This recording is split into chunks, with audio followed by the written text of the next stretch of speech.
नमस्कार। चलिए आज एक कहानी सुनते हैं। एक छोटे से गांव की पर सबक बहुत बड़ा देने वाली।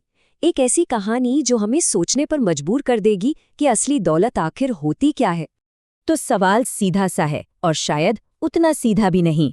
दौलत क्या है? क्या वो पैसा है जिसे हम गिन सकते हैं, या फिर वो अच्छाई है जिसे हम महसूस कर सकते हैं? तिजोरी वाली या दिल वाली? तो कहानी हमें ले चलती है एक छोटे से गांव में। इस गांव में दो परिवार रहते थे, और क्या कहें, दोनों एक दूसरे से जमीन आसमान का फर्क रखते थे, बिल्कुल अलग। अब देखिए फर्क कितना बड़ा था। एक तरफ था रामू का परिवार। बेचारे गरीब थे पर बहुत मेहनती, और सबसे बड़ी बात, ईमानदार थे। और फिर दूसरी तरफ था श्यामू का परिवार। पैसे की कोई कमी नहीं थी, पर साथ में घमंड भी कूट कूट कर भरा था। पर कहते हैं ना, वक्त सबका इम्तिहान लेता है। और अब कहानी में एक ऐसा मोड़ आने वाला था, एक ऐसी मुश्किल आने वाली थी जो दूध का दूध और पानी का पानी करने वाली थी। परख होने वाली थी सबके असली चरित्र की। और वो मुश्किल आई सूखे के रूप में। ऐसा सूखा पड़ा कि मानो आसमान ने पानी देना ही बंद कर दिया हो। खेत सब बंजर हो गए, और खेतों के साथ साथ लोगों की उम्मीदें भी सूखने लगी। बहुत बहुत मुश्किल वक्त था वो। और जाहिर सी बात है, जब खेत सूखेंगे तो पेट कैसे भरेंगे? खाने की किल्लत होने लगी। देखते ही देखते हालात इतने बिगड़ गए कि पूरा गांव भुखमरी की कगार पर आ खड़ा हुआ। हर कोई बस किसी तरह जिंदा रहने की जद्दोजहद कर रहा था। और ऐसी ही मुश्किल घड़ी में इंसान का असली रंग दिखता है। रामू का परिवार सोचिए, जिनके पास खुद के खाने के लाले पड़े थे। वो भी अपनी सूखी रोटी में से आधा टुकड़ा बांट रहे थे। और श्यामू, अरे उसके तो गोदाम भरे पड़े थे अनाज से। पर उसने क्या किया? मदद के लिए हर दरवाजा कसकर बंद कर लिया। अभी तक तो सिर्फ सूखे की मार थी, लेकिन अब कहानी में एक और बड़ा और नाटकीय मोड़ आने वाला था। एक ऐसी रात, एक ऐसी घटना जो सब कुछ बदल के रख देने वाली थी।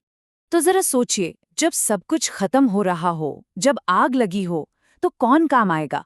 जिसके पास दौलत है या जिसके पास दिल है? हुआ ये कि एक रात पूरा गांव सोया हुआ था, और अचानक शामू के घर से आग की लपटें उठने लगी। अरे पल भर में तो चारों तरफ अफरा तफरी मच गई। चीख पुकार, दहशत का माहौल बन गया। और ऐसे में मदद के लिए सबसे पहले कौन दौड़ा पता है? कोई और नहीं, रामू और उसका परिवार। जी हाँ, वही रामू जिसे शामू ने कभी इंसान ही नहीं समझा, जिसे हमेशा नीचा दिखाया।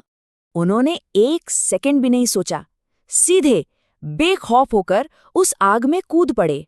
अपनी जान की परवाह किए बिना उन्होंने शामू और उसके पूरे परिवार को उस आग से जिंदा बाहर निकाल लिया।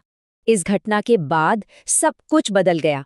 वो आग सिर्फ शामू का घर जलाकर नहीं बुझी, वो अपने साथ शामू के दिल में जमे घमंड के पहाड़ को भी पिघला गई थी। शामू अब वो पहले वाला शामू नहीं था। सबसे पहले तो उससे अपनी गलती का एहसास हुआ, गहरा एहसास। फिर वो गया और उसने रामू से सच्चे दिल से माफी मांगी। और बस इतना ही नहीं, उसने अपने सारे अनाज के गोदाम पूरे गांव के लिए खोल दिए। और बस उस दिन के बाद से वो दोनों परिवार पक्के दोस्त बन गए। पर बात सिर्फ उन तक नहीं रही। पूरे गांव में एक एकता की, एक अपनेपन की हवा चल पड़ी। अब वो गांव सच में एक परिवार बन गया था, पहले से कहीं ज्यादा मजबूत। तो इस पूरी कहानी का सार क्या है? क्या सीखा हमने? क्या मतलब है असली दौलत का? सबक बहुत सीधा और साफ है कि इंसान की असली पहचान, उसकी असली कीमत उसके पैसे से, उसकी तिजोरी से नहीं होती। उसकी पहचान होती है उसके दिल से, उसके कर्मों से। तो चलिए वापस वहीं चलते हैं जहां से बात शुरू हुई थी। लेकिन अब शायद नजरिया थोड़ा बदल गया होगा। सवाल वही है, असली दौलत क्या है? इस पर सोचिएगा जरूर।